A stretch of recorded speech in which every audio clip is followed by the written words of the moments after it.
इस वक्त की बड़ी खबर दिल्ली एनसीआर में डब्ल्यूटीसी बिल्डर भूटानी ग्रुप पर ईडी की कार्रवाई देखने को मिली। डब्ल्यूटीसी बिल्डर भूटानी ग्रुप के दफ्तरों पर छापेमारी हुई है। दिल्ली, नोएडा, फरीदाबाद और गुरुग्राम में छापेमारी की गई।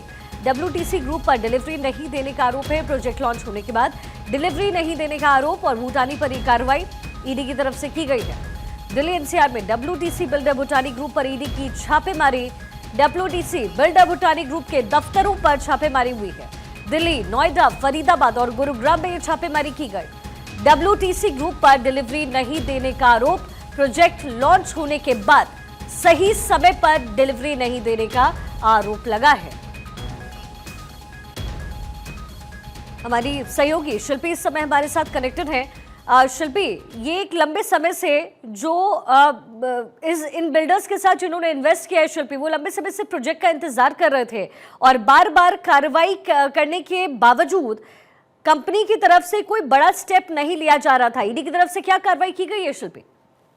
जी शिखा, आपको बताना चाहेंगे रियल एस्टेट कंपनी जो भूटानी ग्रुप है, इस पर जो है दिल्ली से लेकर लखनऊ तक जो ऑफिस खंगाले जा रहे हैं। आपको ये भी बताना चाहेंगे, इससे पहले पिछले साल जनवरी में भी आईटी डिपार्टमेंट ने कार्रवाई की थी और भूटानी ग्रुप पर छापेमारी की गई थी। और जो आज जो छापेमारी की जा रही है वो लखनऊ से शुरुआत की गई है। सबसे पहले लखनऊ में छापेमारी शुरू हुई है और दिल्ली के ऑफिस तक खंगाले जा रहे हैं।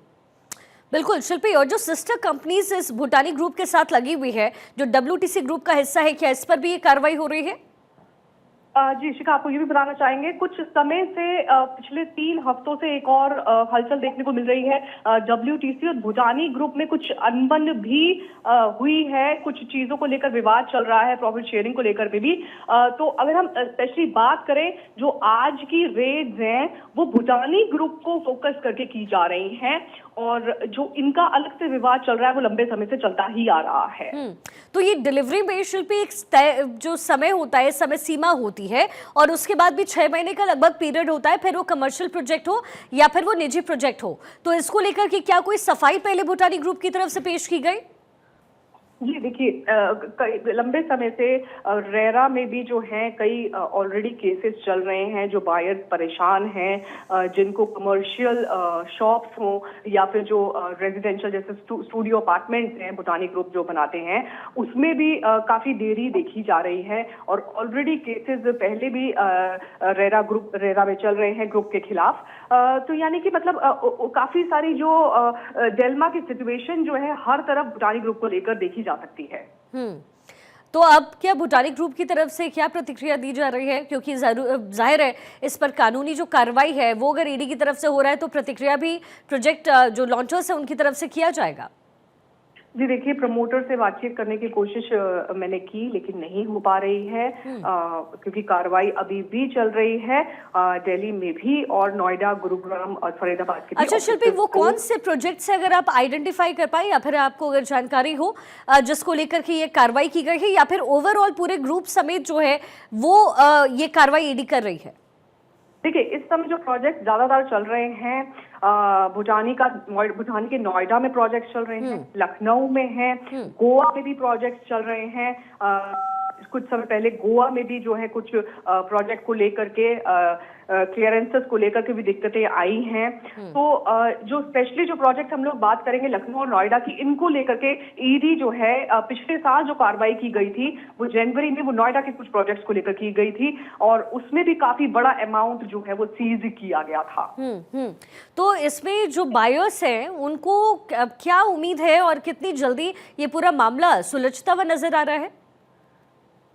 देखिए, ये बात मतलब कहना भी थोड़ा सा असमंजस है, क्योंकि अभी ईडी की कार्रवाई पिछले 1.5 साल, आप देखिए ना, 1 साल के भीतर ही जो कार्रवाई है वो 2 बार एक ग्रुप पे होना, बायर्स तो काफी फंस जाते हैं, अपने आप को फंसा हुआ महसूस करते हैं और उनके पास सिर्फ एक ही उपाय होता है, या तो वो रेरा जाएं या वो प्रोटेस्ट करें। तो बायर्स तो इसमें फंसते हुए नजर आ रहे हैं। ये शिल्पी, मैंने सवाल आपसे इसलिए भी पूछा क्योंकि हमने देखा था कि सुपरटेक का क्या हश्र हुआ था और उसके बाद जो बायर्स थे उनके साथ क्या कुछ हुआ। उन्हें एक लंबा संघर्ष करना पड़ा, कानूनी कार्रवाई हुई और फिर सालों के इंतजार के बाद उन्हें हक की लड़ाई जो है वो मिला, उसमें उन्हें कुछ फायदा हुआ। लेकिन इतना बड़ा ग्रुप जो अपने आप को इस तरीके से फैला रहा है पूरे दिल्ली एनसीआर में, उसकी तरफ से इस तरीके का होना, जाहिर है इस पे जो कार्रवाई है वो लंबे समय से जो ओनर्स है जिन्होंने इस प्रोजेक्ट को लिया है वो भी लंबे समय से इसकी मांग कर रहे थे। देखिए शिखा, एक चीज हमको हमेशा समझनी पड़ेगी कि जब भी ऐसी किसी भी रियल एस्टेट कंपनी पर किसी भी तरह की छापेमारी होती है और जो गड़बड़ झाले निकल करके आते हैं सामने, चाहे वो फंड्स की साइक्लिंग ऑफ हो या फिर उसमें जो भी दिक्कतें होती हैं, वो अगर ईडी उस पर कार्रवाई करता है तो बायर्स के सेंटीमेंट और रियल एस्टेट सेक्टर के सेंटीमेंट खराब होना तय है। और इसमें सबसे ज्यादा नुकसान जो होता है वो सिर्फ और सिर्फ बायर्स का ही होता है।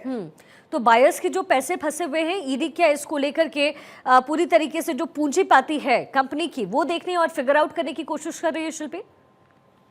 देखिए, ऑलरेडी यहाँ पर जो पिछले साल जिस तरीके से आईटी डिपार्टमेंट ने और ईडी ने मिलकर कार्रवाई की थी, उसके बाद प्रोजेक्ट स्लो हो जाते हैं और स्लो हुए हमने देखा।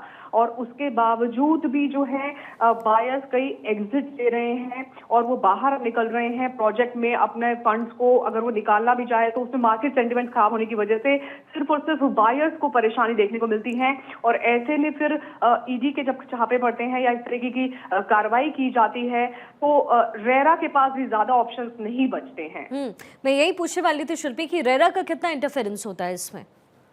देखिए, रेरा का इंटरफेरेंस आज की डेट में सबसे ज्यादा है और रेरा ही जो है यूपी में काफी सक्रिय है और काफी सारी समस्याओं का हल भी निकालता है।